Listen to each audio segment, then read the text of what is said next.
चाय पे चर्चा।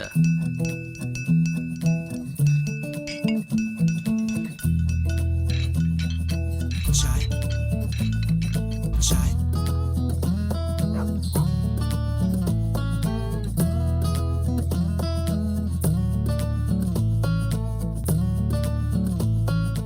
आज हमारे बीच मौजूद हैं तेज शंकर जी पालीवाल। आप उदयपुर की झीलों के संरक्षण के लिए समर्पित हैं। तेज शंकर जी, ये बताएं कि झीलों के प्रति प्रेम ये सबसे पहले कब और कैसे आपके मन में जागा?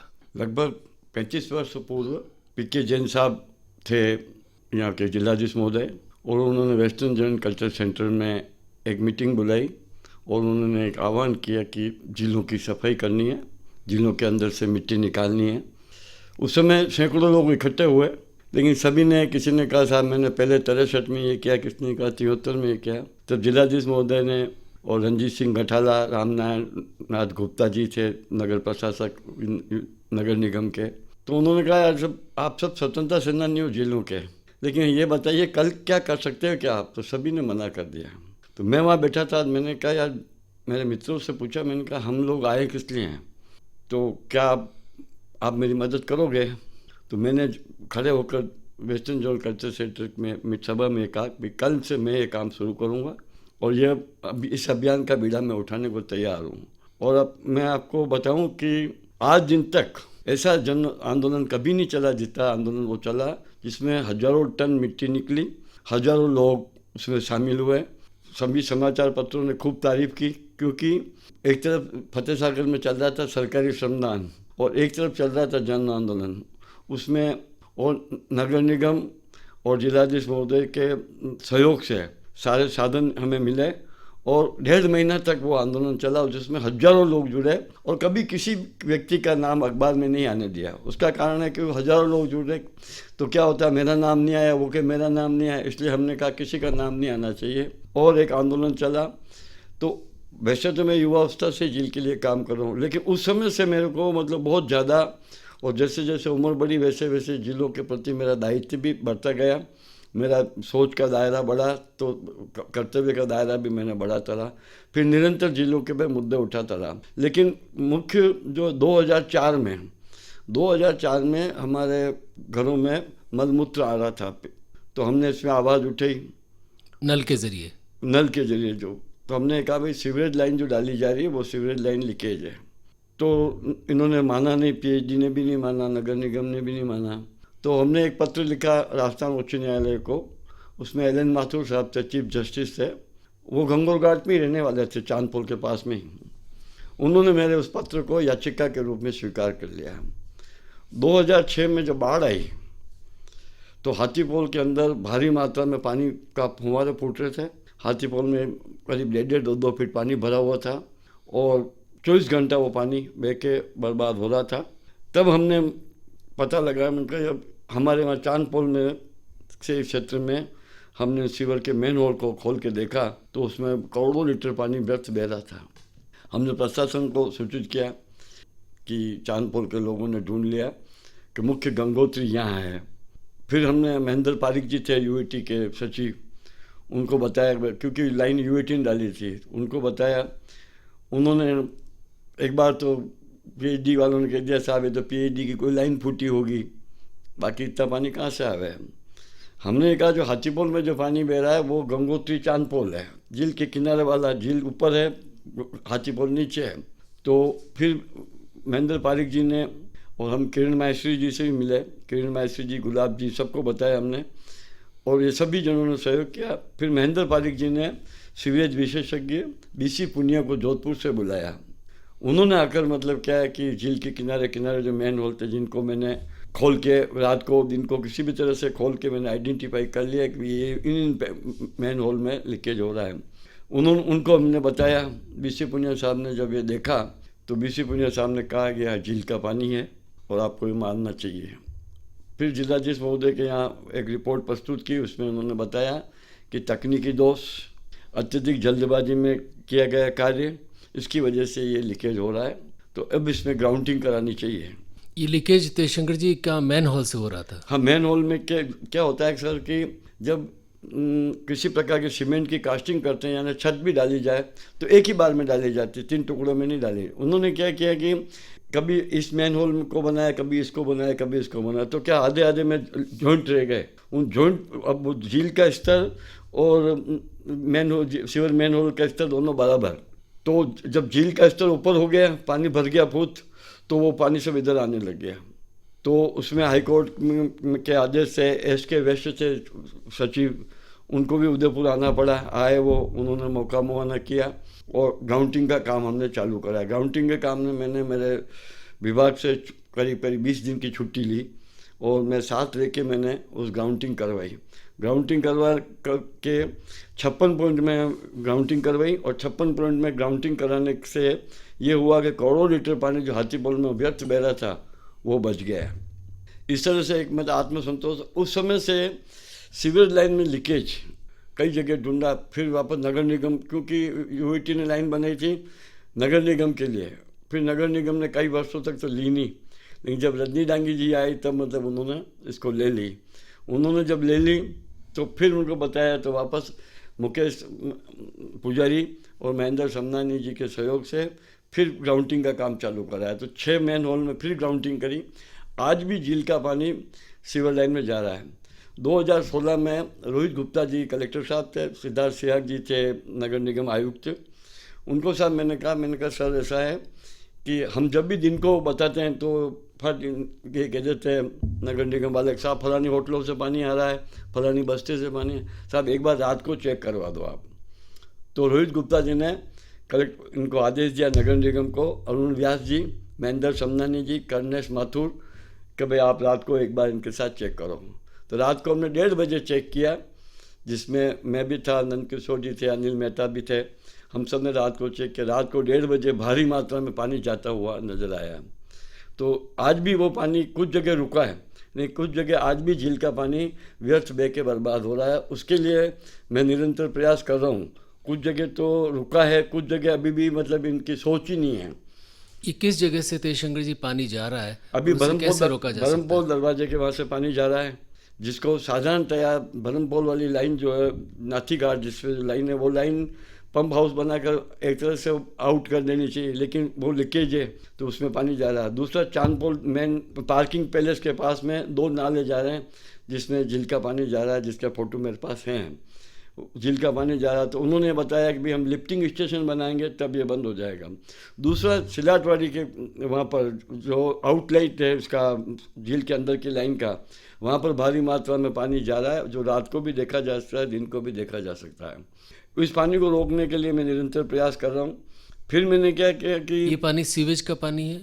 झील का पानी है। झील का पानी बह के जा रहा है? झील का पानी सीवरेज लाइन में बह के जा रहा है, जो व्यर्थ मलमूत्र में मिलकर बर्बाद हो रहा है। और मलमूत्र में आज जो पानी की जो उपयोगिता है, एक बहुमूल्य पानी है हमारे लिए, और बहुमूल्य पानी सीवर लाइन में बह के मलमूत्र में मिलकर बर्बाद हो रहा है। तो उस बर्बाद होते वाले पानी को रोकने के लिए मैं निरंतर प्रयास कर रहा हूँ और अभी भी नगर निगम से जुड़ा हुआ हूँ। दूसरा, झील के अंदर गिरने वाले जितने भी नाले थे उन सब नालों को मैंने चिन्हित किया, नगर निगम को बताया, नगर निगम के सहयोग से एक एक नाले को बंद किया। यहाँ तक कि झील के अंदर नाव में बैठ के भी बंद किए, डिवीडिंग मशीन पे बैठ के भी बंद किए। और अभी आपको गत वर्ष में बताऊँ आपको कि कुमार तालाब में कि झील के अंदर जो लाइन जारी थी वो बस्ट हो गई, भारी मात्रा में उफान मारा था। तो हमने भास्कर ने इस मुद्दे को सबसे बढ़िया उठाया था और चेतन देवड़ा जी कलेक्टर साहब थे, वो सब स्वयं मतलब 25 जनवरी के दिन वहाँ रविवार के दिन आए, पूरे स्टाफ के साथ में सभी डिपार्टमेंट के लोग थे, आए, उन्होंने देखा और फिर उसको हमने फ्लेंच लगा कर उसको बंद किया। तो क्योंकि जब झील खाली होती है तो सीवर झील के अंदर आता है और जब झील भरी होती है तो उसमें जाता है। 2019 में 8/5/19 को आनंदी जी कलेक्टर थी, तब हमने उनको बताया कि मैडम झील खाली है इस समय, और इस समय झील के अंदर भारी मात्रा में सीवर लाइन का रिसाव हो रहा है। तो उन्होंने एक कमेटी बनाई जिसमें मैं भी था, डॉक्टर तेजराज नैन थे, अनिल मेहता था और अनिल शर्मा जी जो उपायुक्त हैं उनकी अध्यक्षता में कमेटी बनी हमने झील के राजमहल के वहाँ से शुरुआत की, जो सिसारमा तक 28 मेन जगह पर ऐसी देखी गई जहाँ झील खाली थी तो सीवर का दीवारों से रिसाव हो रहा था। तो उसको रोकने का अभी तक कुछ प्रयास किया गया, क्योंकि नई लाइन डाली गई तो नई लाइन डालने से कुछ जगह रुका होगा, लेकिन अभी झील भरी हुई है तो झील का स्तर ऊंचा होने से झील का पानी उन मेन होलों से जा रहा है और झील का पानी बर्बाद हो रहा है। हमारी जो पिछोला झील जो है, फतेह सागर झील है, ये झीलें एक तरह से बीमार झीलें हैं। सबसे ज़्यादा इनमें तकलीफ हो रही है हमको जलीय वनस्पतियों से, जो जलीय वनस्पति पहले नहीं हुआ करती थी, लेकिन जब 2006 में जब बाढ़ आई तो विभिन्न छोटे मोटे नालों से छोटी मोटी घास आई। कुछ लोगों ने घर के अंदर जो एक्वेरियम में जो घास होती है वो ला के डाल दी। अब वो घास इतनी हो गई है कि करोड़ों रुपया खर्च होने के बाद भी वो उस घास पे नियंत्रण नहीं हो पा रहा। इसलिए हमने जिलाधीश महोदय को, चेतन देवड़ा जी की, मेरा अंतिम कार्यकाल था तब मैंने सुझाव दिया कि ग्रास कार्प और सिल्वर कार्प मछली जो आती है वो मछली एक दिन में 3 किलो तक अपने वजन से 3 गुना ज़्यादा जलीय घास खाती है। तो जलीय घास के नियंत्रण के लिए जैविक विधि का उपयोग किया जाए। नियोकेटिना नामक एक कीट है, वो जलकुंभी को खाता है, नियोकेटिना कीट छोड़ा जाए। तो उन्होंने एक कमेटी बनाई मत्स्य विभाग के अधिकारियों के साथ में, जिसमें हमने सुझाव दिया कि नियोकेटिना कीट मंगाए जाए और जलीय खरपतवार खाने वाली ग्रास कार्प और सिल्वर कार्प मछली को के बीज मंगाए जाए और उसको छोड़ा जाए। वो नगर निगम और यूएटी इसका खर्च वहन करेगी और ये प्रक्रिया चल रही है। लेकिन आज भी जो ज़िले हैं उस ज़िलों में उदयपुर की अधिकांश जनता ज़िलों से बहुत प्यार करती है। देश विदेश से लोग आते हैं, वो हमारे शहर की एक शान है, हमारी एक विरासत है। तो उस विरासत को संभाल कर रखना हम सब शहरवासियों का एक दायित्व है। लेकिन कुछ लोग इस तरह से ये समझते हैं कि ये कूड़ादान है, हर कोई आके कचरा डाल जाता है, कोई मरे हुए के कपड़े डाल जाता है, कोई मरे हुए जानवर डाल जाता है, कोई मीट वीट का जो कचरा बचा हुआ होता है वो डाल जाता है। वो ये सोच के डालते हैं कि शायद मछलियाँ खा जाएगी, लेकिन जब तालाब में मछलियाँ है ही नहीं, नाम मात्र की मछलियाँ हैं, वो मछलियाँ क्या खाएगी। पहले भारी मात्रा में कछुए हुआ करते थे, तो कछुए क्या है कि खाना भी खा जाते थे, सड़ा गला मीट वगैरह होता था वो खा जाते थे। फूलों पर जब फंगस आती थी तो फूल खा जाते थे, लेकिन अब वो तो है नहीं। तो हमारा ये है कि जैविक विधि से झीलों का संरक्षण किया जाए। आज 4 करोड़ 80 लाख रुपया यानी 96 लाख रुपया पर वर्ष डिविडिंग मशीन पे खर्च हो रहा है, और डिविडिंग मशीन पे खर्च हो रहा है और डिविडिंग मशीन अपनी क्षमता से भी पूरा काम नहीं कर पा रही है। इसलिए क्या हमने ये बताया कि साहब 8 लाख रुपया महीने का डिविडिंग मशीन पे खर्च हो रहा है, कलेक्टर साहब को बताया, जबकि एक मशीन 2 लाख रुपये महीने में चल सकती है, तो इसको 8 लाख रुपये आप क्यों खर्च कर रहे हो उसको। तो इस पर भी कलेक्टर साहब ने बताया बादल साहब को, भाई इसके बारे में सोचो विचार करो कि किस तरह से खर्चा कम किया जाए, ये हम कोशिश कर रहे हैं। शंकर जी, थोड़ा सा सीवेज के बारे में भी बताएं। पिछले साल भी ये मुद्दा आया था कि जो सीवेज के पानी है वो बार बार प्रशासन ये दावा करता रहा कि कोई सीवेज नहीं, लेकिन बाद में सीवेज निकला। ये सीवेज का पानी क्या अभी भी निकल रहा है और क्या आगे इसके दोबारा निकलने की संभावना है? तो साहब सीवरेज का आज की तारीख में तो सीवरेज बहुत कम गिर रहा है, क्योंकि नई लाइन डाल दी गई, सिसारमा में भी नई लाइन डाल दी है और 8 पंप हाउस बनाए गए जहाँ जहाँ से सीवरेज गिरता था। पहला बनाया गया नावघाट पे, पुराना नावघाट, उसके बाद बनाया लाल घाट पे, उसके बाद बनाया नागा नगरी में, उसके बाद बनाया इसमें नाथी घाट पे, उसके बाद बनाया होटल के पास में अम्बा माता में, फिर बनाया सिसारमा में, फिर बनाया रिंग रोड पे। इस तरह से 7-8 मैन होल बनाकर जहाँ बड़े बड़े नाले गिर रहे थे उनको रोकने का काम अमृत योजना में किया गया। अभी नई लाइन डाली गई है। अब नई लाइन में भी बहुत सी त्रुटियाँ हैं, क्योंकि उसमें हमारा भूमिगत जल जो है, कुएँ, बावड़ी, हैंडपम्प, ट्यूबवेल, पनगट, वो अभी भी जहर उगल रहे हैं। तो इसका है कि आज भी नई लाइन डाली गई है, उसमें भी तकनीकी दोष है। दूसरा एक है कि पूरे शहर के अंदर जो लाइनें डाली गई है उसमें कहीं भी वेंटिलेशन पाइप नहीं डाला गया। जब हमने अधिकारियों से बात की तो उन्होंने कहा साहब सिसारमा आयत नदी में एक पॉइंट देंगे जहाँ पर गैस निकल जाएगी। अब आप सोचें कि 94 वर्ग किलोमीटर का जो क्षेत्र है अंदरूनी शहर जिसमें उन्होंने लाइन डाली है, तो गैस वहाँ लीकेज कैसे होगी। तो गैस लीकेज नहीं होगी तो पाइप का जॉइंट खुल जाएंगे, क्योंकि पाइप बहुत मजबूत अच्छे पाइप हैं, लेकिन पाइप के जॉइंट खुल जाएंगे। जब पाइप के जॉइंट खुल जाएंगे तो हमारा भूमिगत जल जो है फिर दूषित होगा। और भूमिगत जल जो हमारा एक तरह से संकट मोचन है, हमारे लिए लाइफ लाइन है हमारे शहर की, कि हमारा जब भी अकाल पड़ा कुछ बड़ा तो हमने कुएं, बावड़ी, पनघट, हैंडपम्प से हमारा जल की आपूर्ति हुई। लेकिन आज अगर फिर भी अगर इतना काम करने के बाद भी अगर ये लाइनें खराब ही रहती है तो हमारे लिए हानिकारक है। देशशंकर जी, पानी की, झीलों के पानी की गुणवत्ता बहुत महत्वपूर्ण चीज़ है और ये बात तय है कि उसमें गिरावट आई है। और झीलों की पानी के या किसी भी पानी की गुणवत्ता के बहुत सारे परिचायक होते हैं और उसका सबसे बड़ा परिचायक ये होता है कि वहाँ स्वस्थ और खूब सारी मछलियों का होना, जो यहाँ पर मौजूद नहीं है। बताएं कि झीलों की पानी की गुणवत्ता बढ़ सके, अच्छी रह सके, इसके लिए आपने 2-3 उपाय बताए, इसके अलावा और कौन कौन से उपाय अपनाए जा सकते हैं? सबसे पहले तो झीलों के जल की गुणवत्ता को बनाए रखने के लिए आवश्यक है कि जहाँ कहीं भी नाला गिर रहा है, चाहे वो लापरवाही से गिर रहा है, उसको बंद करना चाहिए। क्योंकि अभी जो नाले गिर रहे हैं वो ज़्यादातर लापरवाही की वजह से गिर रहे हैं, क्योंकि प्लास्टिक आ गया, ओवरफ्लो हो गया, गिर गया, उसको रोकना। दूसरा, अभी इन्होंने काम किया है कि वर्षा जल को संग्रह करने के लिए पाइप छोड़ा है। अब उन पाइप में भी सीवरेज आ रहा है, तो बरसात तो हो ही नहीं रही है, तो सीवरेज उसमें जल कहाँ से आ रहा है, उसके बारे में हमने राजस्थान पत्रिका के माध्यम से ये उठाया था मुद्दा। तो अभी उन्होंने कहा देखेंगे।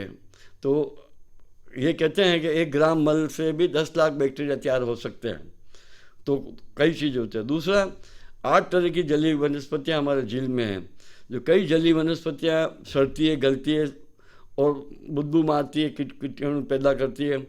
अब जो घटता जल और बढ़ता प्रदूषण और फिर बढ़ता केमिकल, क्योंकि जल की गुणवत्ता खराब होगी तो पीएचडी केमिकल ज़्यादा मिलाएगा। अब वो केमिकल ज़्यादा मिलाएगा तो वो हमारे शरीर में जाएगा। तो आज जल की गुणवत्ता को बनाए रखने के लिए आवश्यक है कि सबसे पहले तो एक सीवरेज पे बराबर प्रतिदिन निगाह रखनी पड़ेगी।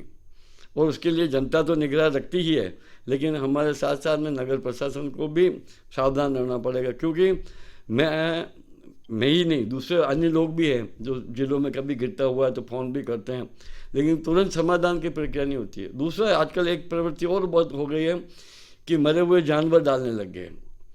अब मरे हुए जानवर बदबू मारते हैं, मरे हुए लोगों के कपड़े डाल रहे हैं अंदर। अब वो किस बीमारी से मरा, क्या मरा, वो बैक्टीरिया अंदर तैयार होंगे, तो वो हमारे जल की गुणवत्ता को ख़राब कर रहे हैं। और जल की गुणवत्ता बनाए के रखने के लिए आवश्यक है एक तो हमारा कैचमेंट अच्छा हो, क्योंकि जब जहाँ से पानी आता है वहीं अगर अपन प्लास्टिक वगैरह कचरा, कूड़ा कचरा डालने लगे।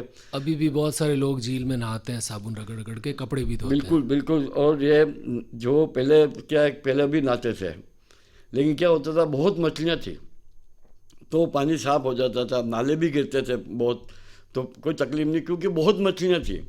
और साबुन जो होता था वो तेल से बनता था।